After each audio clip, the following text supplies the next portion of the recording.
Hello दोस्तों, नमस्कार। स्वागत है आप सभी का आपके अपने यूट्यूब चैनल पे। मैं आपकी होस्ट डॉक्टर सीमा तिवारी हमेशा की तरह एक बार फिर लेके आ गई हूँ बहुत ही हेल्पफुल वीडियो, जो कि आपकी आगामी सभी प्रतियोगी परीक्षाओं के लिए बहुत ही उपयोगी है।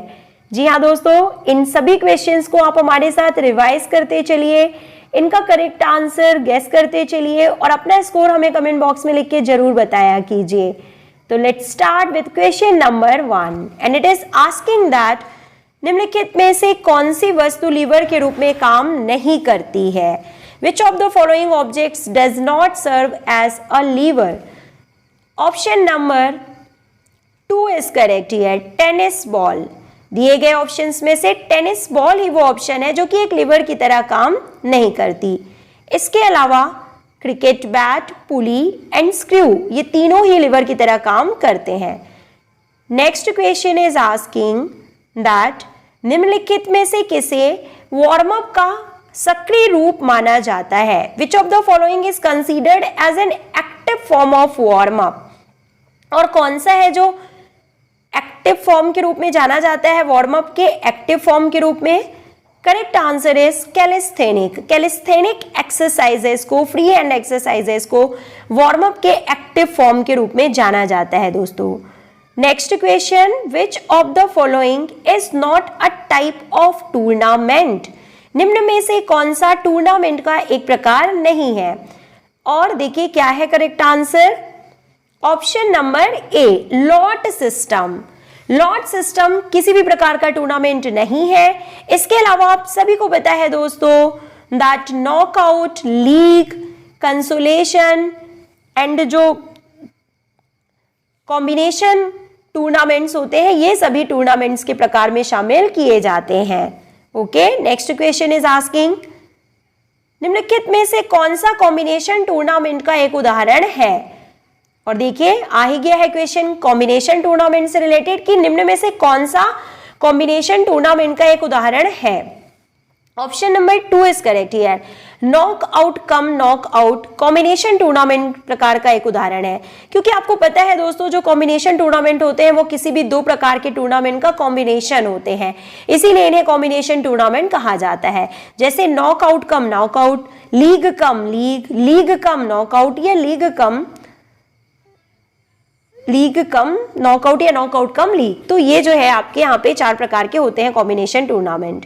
Next question is asking that निम्नलिखित में से कौन सा लीग का लाभ नहीं है? लीग का मतलब लीग टूर्नामेंट का लाभ कौन सा नहीं है, ये आपको यहाँ पे बताना है।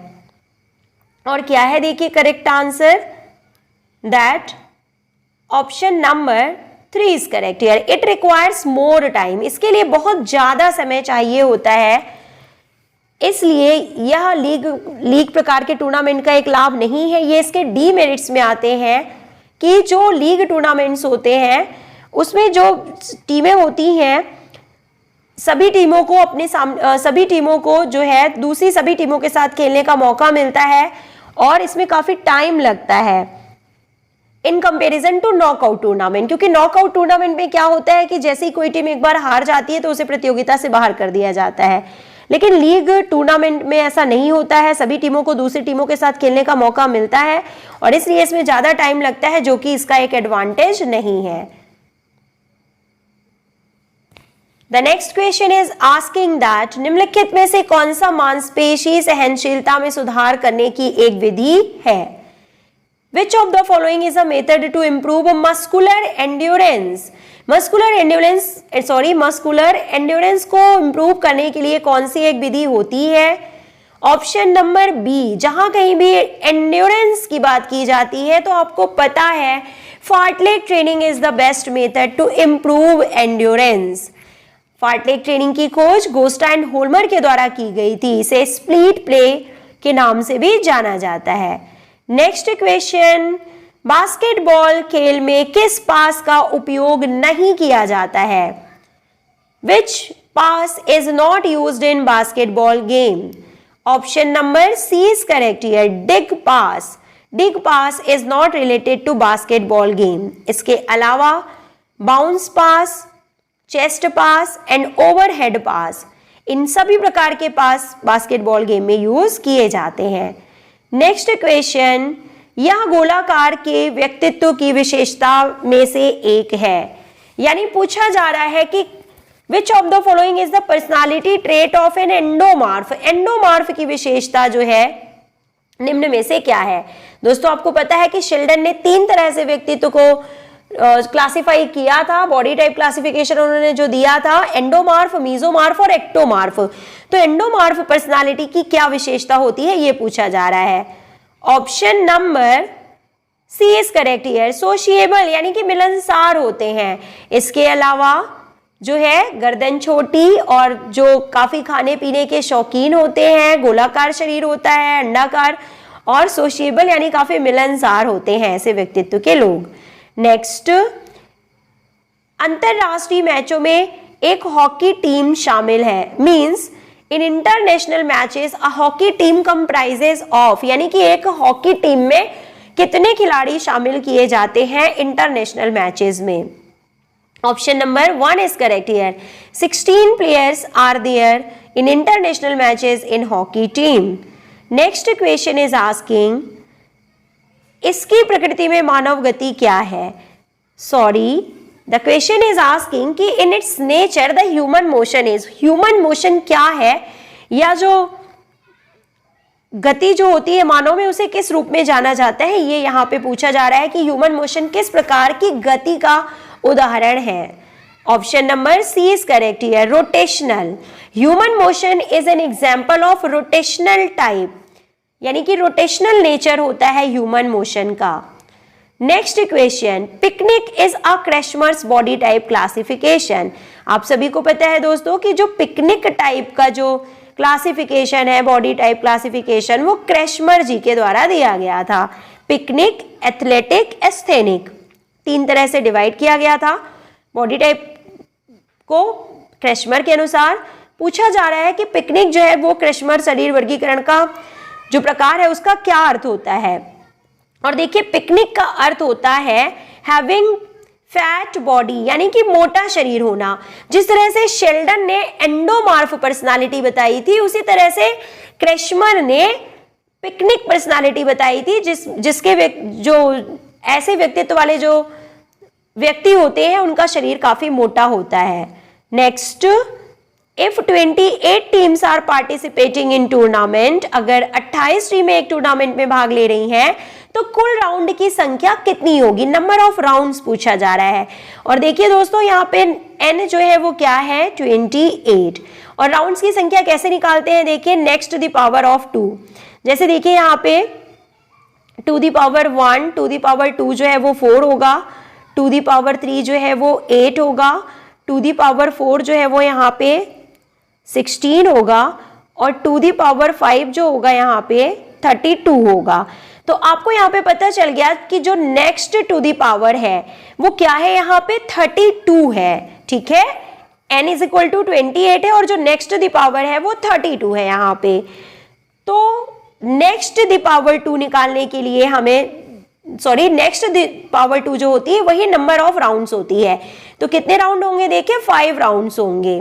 कितने राउंड होंगे, अगर टीमों की संख्या 28 है तो जो राउंड की संख्या होगी वो होगी नेक्स्ट द पावर ऑफ 2, यानी कि n का जो नेक्स्ट पावर है वो है 5 यहाँ पे, और नंबर ऑफ राउंड्स होंगे 5। ये यहाँ पे सही आंसर है। Next question, pranayama is the, pranayama क्या होता है। Option number D is correct here, 4th step of Ashtanga yoga. अष्टांग योग में 8 स्टेप शामिल होते हैं।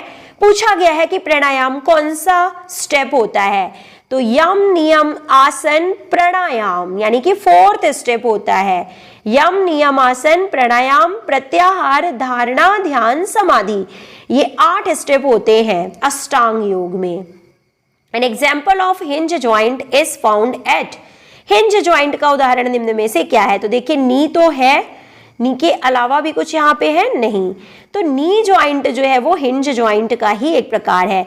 और नी ज्वाइंट के अलावा एल्बो ज्वाइंट भी हिंज ज्वाइंट में ही शामिल किए जाते हैं। Next question, wasting time in cricket is unfair and results in, cricket में समय बर्बाद करना अनुचित है और इसका क्या परिणाम हो सकता है। Option number B is correct here, reduction in playing time is correct answer. Next question, what percentage of blood is received by the skeletal muscles during strenuous exercises। कठोर व्यायाम के दौरान कंकाल की मांसपेशियों द्वारा यानी कंकाली मांसपेशियों द्वारा कितने प्रतिशत रक्त प्राप्त होता है? Option number C is correct here, 85% to 90% is correct answer.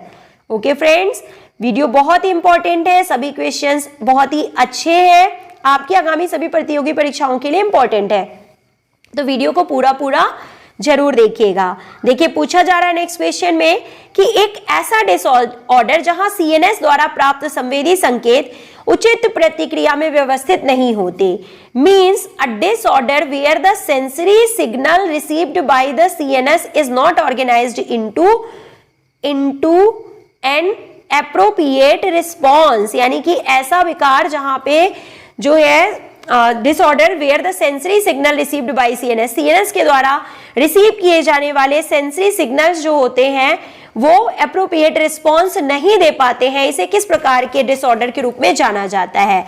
Option number D is correct here दोस्तों, सेंसरी प्रोसेसिंग डिसऑर्डर के रूप में इसे जाना जाता है। Sensory processing disorder is correct answer. Next question, 2 blocks of wood measuring 2 into 2 into 4 inches is required for which of the following test, यानी कि 2 into 2 into 4 inches के जो वुड्स होते हैं, ब्लॉक्स होते हैं, ब्लॉक्स ऑफ वुड, वो किस प्रकार के टेस्ट के लिए आवश्यक होते हैं? Option number C is correct here, 40 yard shuttle run के लिए 2 into 2 into 4 inches ब्लॉक्स की आवश्यकता होती है। Next question, in badminton a game finished at, badminton में एक गेम खत्म होता है और क्या है देखिए ड्यूरेशन या सॉरी जो गेम होता है वो कितने पॉइंट्स का होता है बैडमिंटन में? Option number B is correct है, 21 पॉइंट का होता है। Next, a group of inherited disease characterized by progressive loss of muscle mass strength is referred, यानी कि हेरिडिटी के द्वारा मिली ऐसी डिसीज जिसमें मांसपेशियों की प्रगतिशील हानि होती है, means progressive loss of muscle mass and strength जो है उसे किस रूप में जाना जाता है, किस बीमारी के रूप में जाना जाता है? Option number D is correct here, muscle dystrophy के रूप में इसे जाना जाता है। तो दोस्तों अभी हम आपको बताने जा रहे हैं second last question of the series, और वो है a balanced diet is one that, संतुलित आहार क्या होता है? Option number D, contains all elements of food, जिसमें भोजन के सभी तत्व शामिल होते हैं वो संतुलित आहार कहलाता है। And now it's time for the last and homework question of the series. आज का आपका होमवर्क क्वेश्चन है कि लीग टूर्नामेंट में एक मैच जीतने पर टीम को कितने अंक दिए जाते हैं? तो इस क्वेश्चन का आंसर आप हमें कमेंट बॉक्स में लिख के बताइएगा दोस्तों। होमवर्क क्वेश्चन का आंसर आप सभी व्यूअर्स को कमेंट बॉक्स में जरूर लिखना है ताकि हमें पता चल सके कि आपने पूरा वीडियो देखा है। और मिलते हैं आपसे नेक्स्ट वीडियो में। Till then take care, good bye.